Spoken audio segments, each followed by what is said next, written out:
where the Pelicans and the Grizzlies are talking now, which would enable the Pelicans to jump into 2 because they want to take R.J. Barrett, which would then pair up R.J. Barrett with Zion Williamson. Do you think R.J. Barrett wants that? Well, I think, well, they're best friends. Yeah, I think he'd be fine. Well, I know R.J. Barrett wants the Garden, but I think the great consolation prize for him would be his buddy Zion. But here's what I did a little digging on Barrett numbers-wise, right? Because it's easy to say, most points by a freshman, ACC history, blah, blah, blah, the platitudes, the awards. Oh, I get that. We all know what he did, right? But when you actually extrapolate what he did when Zion was hurt, I think this is interesting. We all remember Zion got hurt a minute into the UNC game, all right? Then he came back for the quarterfinals of the ACC. So he was on ice from 1 minute into the game on February 20th until a couple of days before St. Patty's Day. Right. Those 6 games, Barrett, without Zion, because if you're not sure Barrett's a star, and I think he's going to be, you might say, well, Zion commanded double teams and Barrett did that. Well, okay, there's just a little look into Barrett without Zion. By the way, wasn't getting a whole lot of help from Cam Reddish. No. All right, so UNC, that game when Zion played 1 minute, he scored 33 points, 13 rebounds, shot 11 for 22, when you know he was the primary focal point of UNC's defense.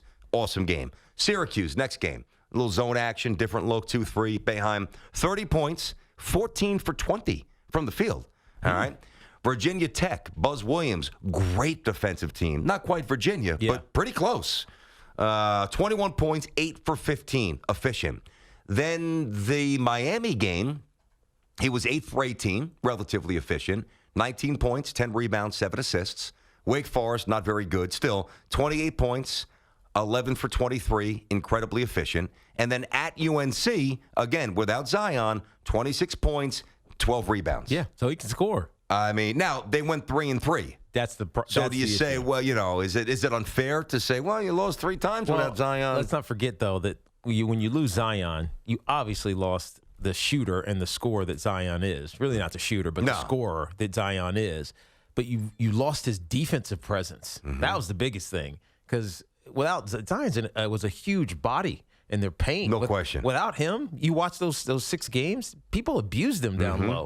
Right? Yeah. That's how Luke May had. What did Luke May have in that game? He played so well. I think it was 30. He had 30 maybe more than that. 30 something. I think it was more than 30. That's not Luke May's game. I think 90% of his shots, I want to say like 12 of the 14 came inside the paint. And Luke May he plays all over the perimeter and everywhere else. He made every shot in the paint. Why?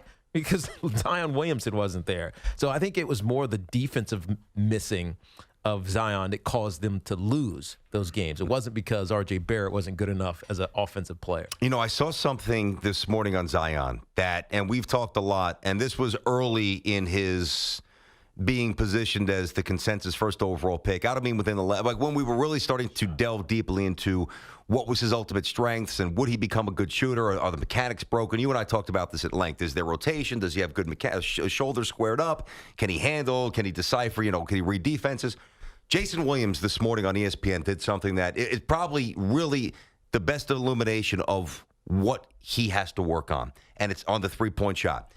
Now, remember you and I talked about the arc, and I know, of course, I'm asking rhetorically. Of course you do. This shows sports science. For those who missed it in 10 seconds, basically Steph Curry's jump shot goes higher than anybody else in the history of the game. So, theoretically, he increases the circumference of the rim, which obviously gives him a greater percentage. Which is why Steph shoots so high. Correct. Now, the average arc on and this is what Jay illustrated this morning, the average arc on a three-pointer in college is about 16 feet high. At the apex of the arc, it's 16 feet.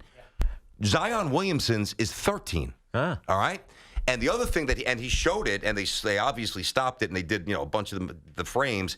He shoots it like a foul shot. He gets no lift. Like, he literally just kind of, and it's, it's not an ugly-looking shot, as we know, but now you push that three-point line back, and now you have no usage from the waist down, in essence, and it really is a foul shot. Yeah. It's really just a flick of the wrist.